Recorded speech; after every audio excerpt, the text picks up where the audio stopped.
കാർഷിക വാർത്തകൾ. ലഭ്യത കുറഞ്ഞതും ഡിമാൻഡിലുണ്ടായ വർധനവും കൊച്ചിയിലെ ലേല കേന്ദ്രങ്ങളിൽ തേയില വില ഉയർത്തി. കയറ്റുമതി ആവശ്യകത കുറഞ്ഞത് ഓർത്തഡോക്സ് തേയിലയുടെ വില ഇടിച്ചു. കൊച്ചിയിലെ ലേല കേന്ദ്രങ്ങളിൽ തേയിലപ്പൊടിയുടെ വില ഉയർന്നു. ശബരിമല സീസണുമായി ബന്ധപ്പെട്ട ഉപഭോഗം വർദ്ധിച്ചതാണ് വില ഉയരാൻ കാരണം. ഇടത്തരം തേയിലയുടെ വില 49% ഉയർന്നു. വിപണിയിലെത്തിച്ച 5,78,991 കിലോഗ്രാം തേയിലയിൽ 97% വിറ്റഴിക്കപ്പെട്ടു. അതേസമയം വിലയിൽ 2 രൂപ വർധനയും രേഖപ്പെടുത്തി. കഴിഞ്ഞ ആഴ്ചയിലെ 161 അപേക്ഷിച്ച് ശരാശരി വില 2 രൂപ വർദ്ധിച്ച് 163 ആയിരിക്കുകയാണ്. ഇലത്തേയിലയ്ക്ക് 85% വിൽപ്പന രേഖപ്പെടുത്തി. മറ്റ് ദക്ഷിണേന്ത്യൻ സംസ്ഥാനങ്ങളെ അപേക്ഷിച്ച് ഉയർന്ന വില മൂലം കയറ്റുമതി ആവശ്യക്കാർ കൊച്ചിയിൽ കുറവാണ്. മറ്റ് തേയില വിഭാഗങ്ങൾക്ക് വില ഉയർന്നപ്പോൾ ഓർത്തഡോക്സ് തേയിലയ്ക്ക് വില ഇടിയുകയാണ് ചെയ്തത്. ഗുണനിലവാര പ്രശ്നവും മിഡിൽ ഈസ്റ്റിൽ നിന്നുള്ള കയറ്റുമതി ആവശ്യകതയും കുറഞ്ഞതാണ് ഓർത്തഡോക്സ് തേയില വിലയിൽ പ്രതിഫലിച്ചത്. News desk MyFin TV. Compound rubber ഇറക്കുമതിക്ക് 25% ഇറക്കുമതി തീരുവ വേണമെന്ന ആവശ്യവുമായി കർഷകർ. ആസിയാൻ രാജ്യങ്ങളിൽ നിന്ന് വൻതോതിലാണ് കോമ്പൗണ്ട് റബ്ബർ ഇന്ത്യയിലേക്ക് ഇറക്കുമതി ചെയ്യുന്നത്. ആസിയാൻ രാജ്യങ്ങളിൽ നിന്നുള്ള കോമ്പൗണ്ട് റബ്ബർ ഇറക്കുമതിയിലെ വർധനയിൽ ആശങ്കയുമായി കർഷകർ. റബ്ബർ ബോർഡ് സ്ഥിതിവിവര കമ്മിറ്റി യോഗത്തിലാണ് ഇറക്കുമതി കൂടിയതിന്റെ കണക്കുകൾ പുറത്തുവിട്ടത്. റബ്ബർ വിപണി കനത്ത വിലയിടിവിലാണ്. സമ്മർദ്ദത്തിൽ തുടരുന്ന മേഖലയ്ക്ക് ആശ്വാസമേകാൻ ആസിയാൻ രാജ്യങ്ങളിൽ നിന്നുള്ള കോമ്പൗണ്ട് റബ്ബറിനും 25% ഇറക്കുമതി ചുങ്കം വേണമെന്നാണ് കർഷകരുടെ പക്ഷം. നിലവിൽ ആസിയാൻ രാജ്യങ്ങളുടെ ഇറക്കുമതി ചുങ്കം 5% വരെയാണ്.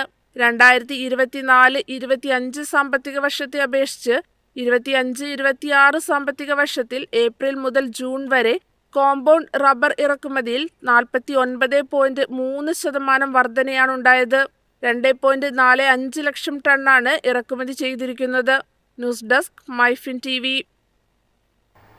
ഏഷ്യൻ രാജ്യങ്ങളിൽ നിന്നുള്ള അരി ഇറക്കുമതി നിയന്ത്രിക്കാൻ യൂറോപ്യൻ യൂണിയൻ. ആഭ്യന്തര വിപണി സംരക്ഷിക്കാനുള്ള യൂറോപ്യൻ യൂണിയന്റെ നീക്കം ഇന്ത്യ ഉൾപ്പെടെയുള്ള ഏഷ്യൻ രാജ്യങ്ങൾക്ക് തിരിച്ചടിയാകും. ഉൽപാദകരെയും മില്ലുകാരെയും സംരക്ഷിക്കാനുള്ള നീക്കത്തിന്റെ ഭാഗമായി ഇന്ത്യയിൽ നിന്നും മറ്റ് ഏഷ്യൻ രാജ്യങ്ങളിൽ നിന്നുമുള്ള അരി ഇറക്കുമതി നിയന്ത്രിക്കാൻ യൂറോപ്യൻ യൂണിയൻ ഒരുങ്ങുകയാണ്. ഒരു സുരക്ഷാ സംവിധാനത്തിലൂടെയായിരിക്കും നിയന്ത്രണങ്ങൾ ഏർപ്പെടുത്തുകയെന്നാണ് വിലയിരുത്തൽ.